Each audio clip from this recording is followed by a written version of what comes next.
minha relação com o Michael foi muito mais visual do que musical. Eu lembro de ver as capas dos discos e videoclipes e aquilo tudo me encantar demais.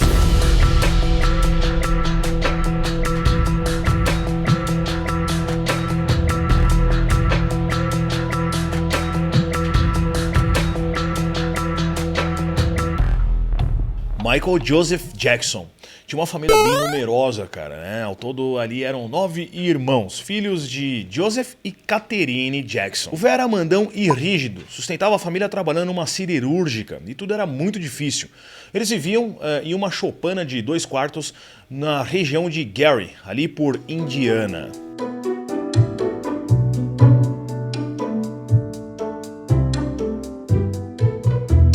O pai Joseph era um ferrenho testemunha de Jeová e impunha aos filhos regras duras, e uma delas era ficar trancados dentro de casa enquanto ele trampava até tarde da noite.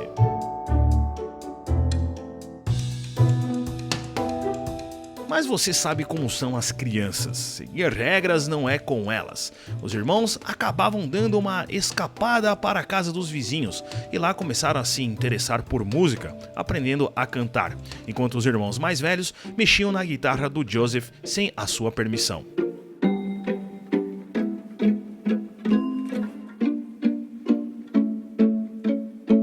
Daí vocês devem pensar que o velho sentou o relho no couro da piazada quando ele descobriu, mas não. Ele notou o talento dos moleques e apostou firme.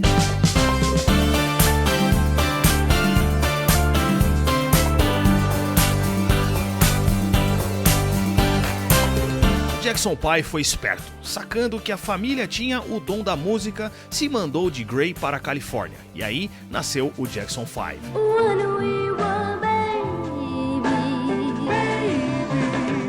Eles assinaram com uma gravadora chamada Motown, o que rendeu visibilidade, apresentações mundo afora, e o Michael no fronte dos irmãos, emplacando hits monstruosos como I Want You Back, ABC, I'll Be There e The Love You Save, por exemplo.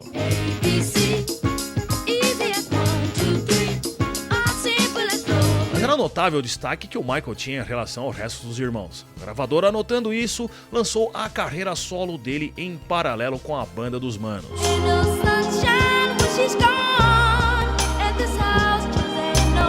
Todos esses primeiros discos lançados pela Motown renderam pelo menos um hit cada disco, o que ia alavancando cada vez mais a carreira solo do Michael e pavimentando o caminho que iria transformá-lo no famigerado rei do pop. Já o Jackson 5 ali no meio dos 70 já não tinha tanto a mesma graça que no começo. Digamos que a modinha e a estética musical que eles faziam meio que já tinha cumprido o seu trajeto. Fora também o tratamento que o pai dava para os meninos, que era bem complicado.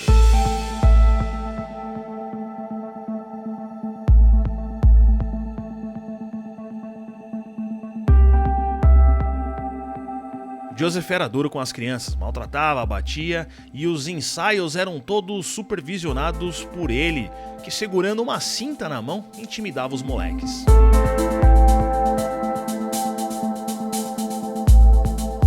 O cara era tão xarope que durante um pouso no hotel, depois de um show, os meninos estavam dormindo de janela aberta e o Joseph subiu e pulou pela janela com uma máscara só para assustá-los e eles aprenderem a não dormirem de janelas abertas.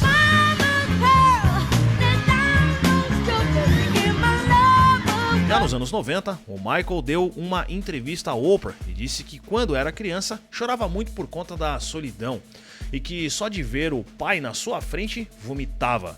Era uma relação extremamente abusiva. Em 75, os Jackson 5 saíram da Motown e por tretas judiciais eles tiveram que mudar o nome para The Jacksons. Daí eles assinaram com a Epic Records e com a nova gravadora, a carreira solo também do Michael foi junto pra lá. E começaram também a aparecer outros trampos aí fora da música, como por exemplo o papel de espantalho que ele fez no musical The Wiz.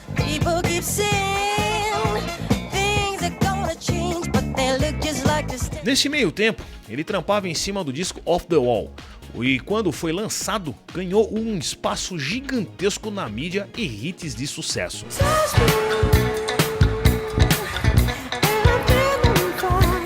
Consequentemente, ele ganhou o Grammy e conseguiu emplacar 4 das 10 músicas do disco nas paradas de sucesso.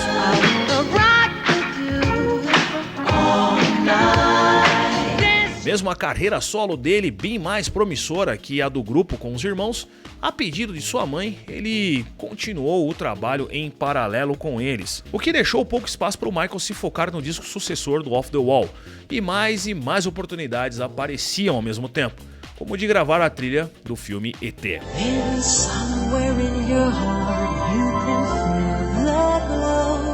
Daí foi em 82 que saiu o sucessor do Off the Wall, e outro grande sucesso com mais de 100 milhões de cópias vendidas pelo mundo, o Thriller.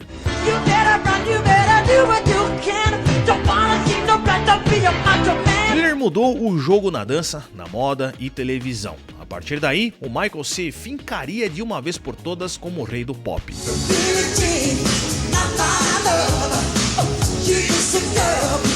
A música Beat It tinha uma forte influência de rock. O Ed Van Halen também pôs a mão na obra e essa música adentrou o mundo da MTV, antes dominada por artistas brancos, e ao mesmo tempo levou o rock, que se achava essencialmente branco, para rádios de black music. Simplesmente genial.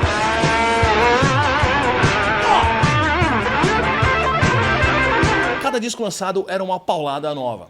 E com o sucesso, com a exposição midiática, também começaram a surgir, infelizmente, as merdas, como por exemplo suas excentricidades, seus gostos estranhos, que não sabemos se são verdadeiros ou não. Um dos primeiros aí que ficaram bem famosos era o lance lá que ele tinha arrancado uma parte do nariz e que guardava ele dentro de um recipiente. E uma outra que diz que ele dormia numa câmara hiperbárica, para tentar retardar a sua velhice. Mas as mudanças no seu visual, na sua aparência, eram bem notáveis, principalmente o tom da sua pele, que ficava cada vez mais clara.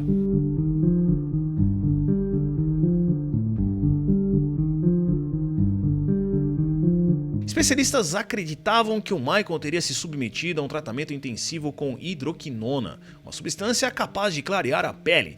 Já numa entrevista com a Oprah, em 93, ele disse que sofria de vitiligo e ainda havia desenvolvido lúpus. Isso explicava o uso frequente de máscara cirúrgica e ele ter se viciado em remédios para a dor.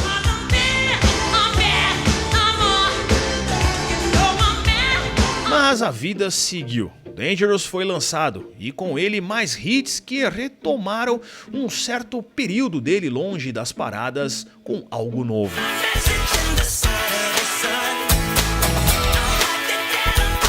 Para tentar ter um pouco de paz e privacidade, Michael compra o rancho da família Ravenhurst, que ficou conhecido depois como Neverland. A ideia era se isolar um pouco e fugir dos holofotes, mas não deu muito certo. A coisa toda gerou um efeito reverso e a mídia caiu matando.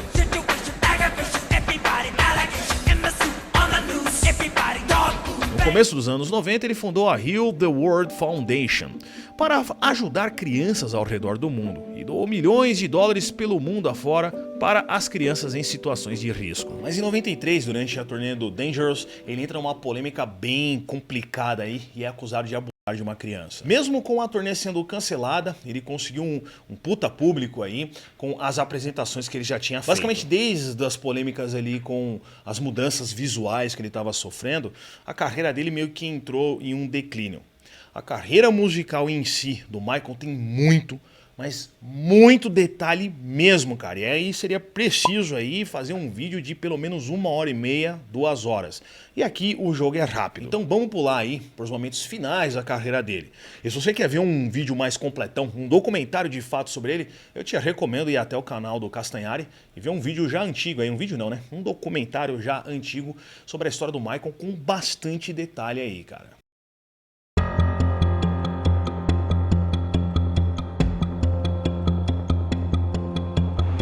Jordan Chandler, de 13 anos, junto ao advogado Larry Fieldman, acusaram Michael de abuso sexual. Embora as declarações à imprensa tenham gerado um rebuliço, as provas criminais não foram apresentadas à justiça. Em maio de 94, ele se casa pela primeira vez com a Liza Mary Presley, mas o casório só durou até 96, e naquele mesmo ano ele viria a se casar novamente, agora com a Debbie Rowe, uma dermatologista com a qual ele teve 2 filhos. E o mais estranho na época foi que ela abriu mão da função de mãe e deu guarda total dos filhos pro Michael. Em 2002, o Michael teve um terceiro filho e protagonizou uma cena deveras estranha com a criança ainda recém-nascida. O nome dele, Prince II. Os dois apareceram na varanda de um hotel em Berlim e a criança aparecia com um pano na cabeça e quase caiu das mãos dele.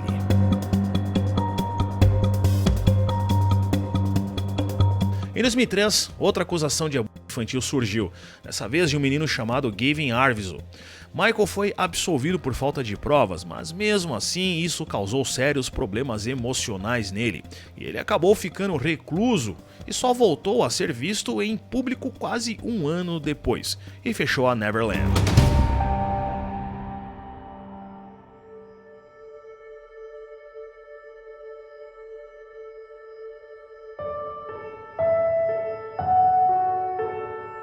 Para 2009, estava planejado um retorno triunfal dele para os palcos do mundo, com o ator This Is It.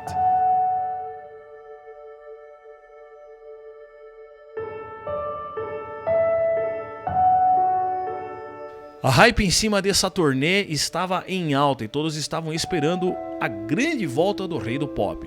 Porém, em junho daquele mesmo ano foi noticiado que o Michael sofreu uma parada cardíaca em sua casa e ele faleceu já no hospital.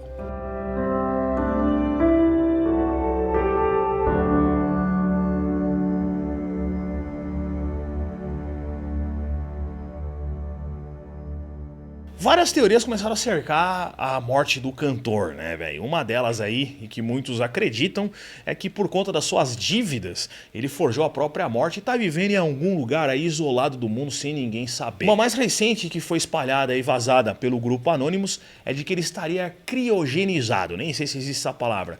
Mas vocês lembram, por exemplo, lá do filme O Demolidor, do Stallone, que ele é congelado e depois descongelado no futuro?